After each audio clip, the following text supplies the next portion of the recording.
years, you are called a legend. You are the poet of the East. Your words have wisdom. My judgment is least. Mr. President, respected teachers and my dear fellow students, Assalamu alaikum. Today, I am going to say something about a personality who has no need to praise, who is unique in his capacity as a poet, rare in his circle as a philosopher, and rare in alternate is a great thinker who presented everything in the shape of poetry.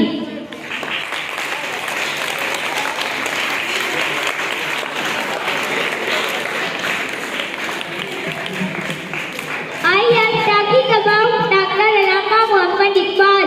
When he was born, the Muslim of the subcontinent was plucked into the depths of darkness. He arose as a great ray of hope on the horizon of the subcontinent, and all the generation of Muslims became delighted. He presented the message of dignity